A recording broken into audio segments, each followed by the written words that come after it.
na sila ngayon. Tapos, isa-isang chapter, dalawang miracle. Yung isa may polio, yung doktor na hindi niya alam ganito yung sarili niya. Kinalito katandihan. But still, they're gone. Pero wala na. And most of the people don't know that. Yes. Yun, tama. Oh. Yung may polio, ginamot ko yun sa NCR. Hindi siya makalakad. Pero within 3 minutes, napalakad ko siya. Kilala niyo ba yun? Diba? Alam niyo kung taga saan siya? Taga Chapter dito katandihan sa Daog, mabalakad. Dao. Daog, Taga mabalakad. Dao. Dalawa yan sila dyan. Yung doktor na membro niya, bagong doktor, na nagkaroon siya ng kidney stone. Tapos yung isa na member nila na may polio, na hindi makalakad. Pero where are they now? They forgot the miracles that I have shown them. That's why hindi ako masyadong nagagamot masyado ngayon. It's because people tend to forget. Oh. Totoo yan, wala mo. They tend to forget. That's why hindi na ako masyadong nagagamot. Tsaka kung meron lang talagang kailangan gamutin, yun lang talaga yung ginagamot ko. Sa San Jose, 4 na ng breast cancer yung napagaling ko. Eh, yung doktor mo, hindi nga nila kaya pagalingin yung cancer eh. Don't you call that a miracle? Yes. But people tend to forget. That's why, mas pinili ko pang manahimik for a very long time. For 15 years, I've been silent. Dahil, there's no use. They only judge the book by its cover. They do not judge it by the heart and the brain. Kaya, tahimik na lang ako. Kasi there's no use showing people your miracles because they're more into chamba lang yan. But curing cancer is not chamba. And making the paraplegic person stand up in 3 minutes. No medical doctor can do that. So gusto ko rin i-share sa inyo dahil kahit sila, hindi nila alam yan. That's why, wala silang may kwento na miracle na nangyari din sa panahon ko. Kasi hindi rin nila alam yun. Even my own people don't know that. Because those people na ginamot ko, nawawala. And wala naman silang, but if you ask Lito Katandihan, he will surely say that to you. Oh. Kaya, there's no point in showing miracles these days because people don't really believe in miracles anymore. That's why there's no point in showing you miracles anymore. Kaya yun, Kaya marami naglilibot ako sa Pilipinas ngayon kasi gusto ko kayo talagang isahin ulit. It's been 10 years since my last roundup. Di ba? Opo. 10 years na hindi ako last time na nandito ako. Ba't ba ako natulog ko? Hindi ko pa makalimutan eh. Yung lumang kong kama nasa taas ng kwarto ko eh. Di ba? Oh. Akala ninyo nakakalimutan. No, I never forget. But the people around me forget. That's why I don't bother to show anything. It's because you guys forget about it. But me, I do not forget about it. I am my father, I am my grandfather, and I am me. No? And my son, after I die, he will be us. Kaya, mga kapatid, huwag niyong kalimutan yan. No? Pag magtatanong kayo, ano pong mga ginawa ni Master Ruben? Yeah, I've been doing it since I was Divine Master. I've been doing it since I was Grandmaster. And a lot of people left me. And ngayon, I am trying to round my people up. Kasi sa totoo lang, the rapture is coming. I can feel it in the air.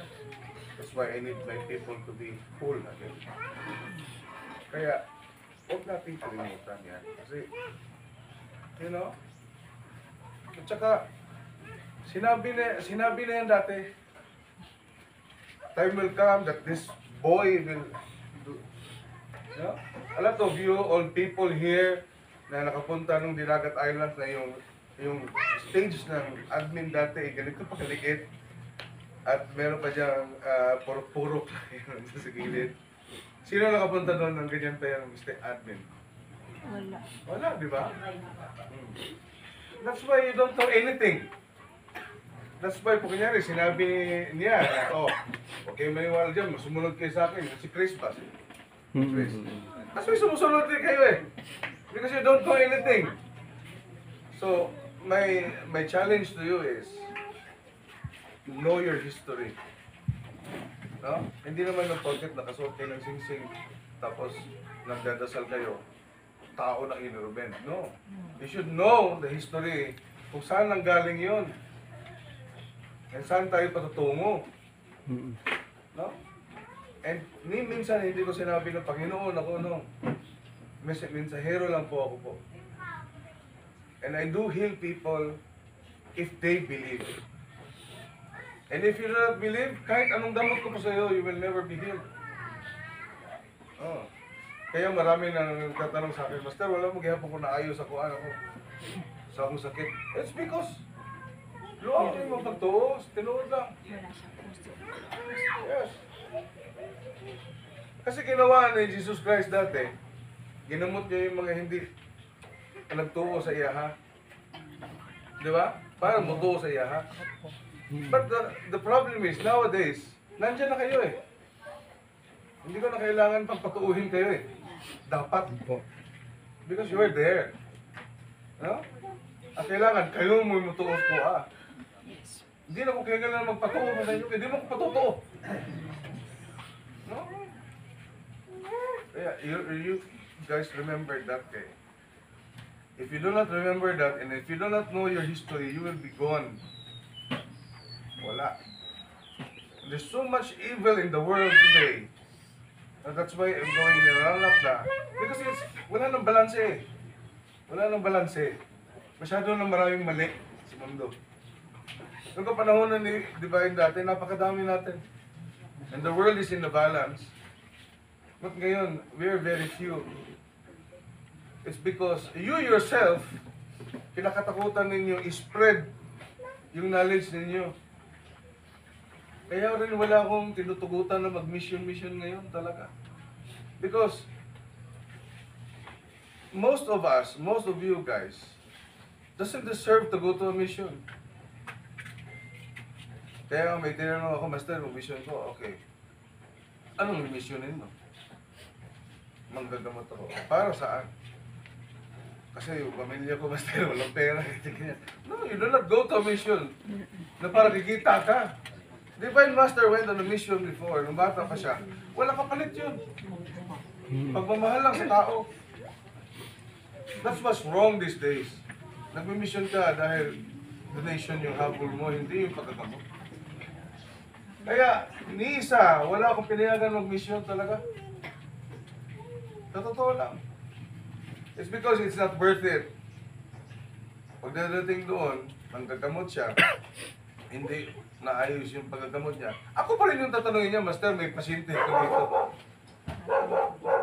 Tinood na. Every day I get messages like that. That's why, wala akong pinayagan ng mission dahil wala pang pumapasar eh. Wala pang pumapasa sa akin eh.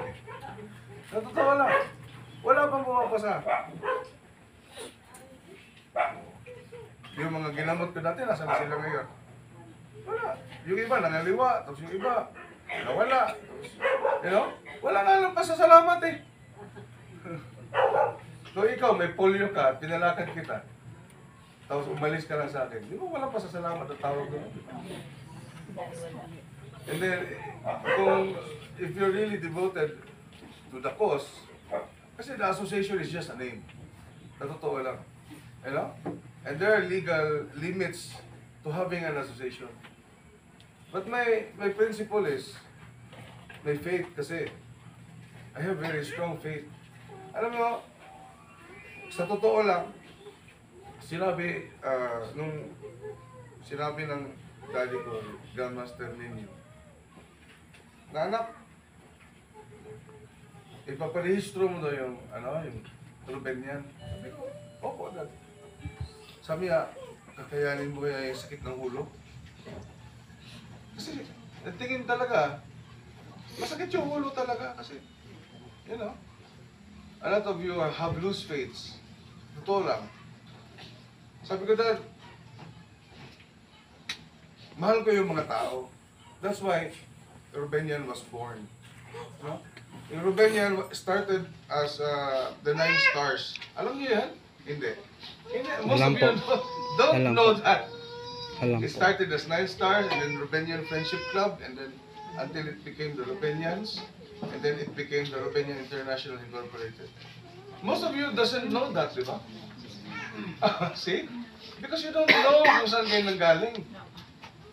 That's why I challenge you to learn your history. And when you learn your history, your faith will be stronger. Because alam niyo kung saan kayo nanggaling. Hindi kayo nagtataka na, bakit ano ba talaga yung Rubenian? Ano ba talaga yung Is this a diversion of another association? No. Sinabi na rin ni Divine Master, pag nawala ako, nawala din yung But don't you worry because meron pang mas malakas na. If you've heard that message, then you will never be misled. Kasi nobody can bring the association higher than Robel Ecleo. Kasi sa kanya nagsimula yan.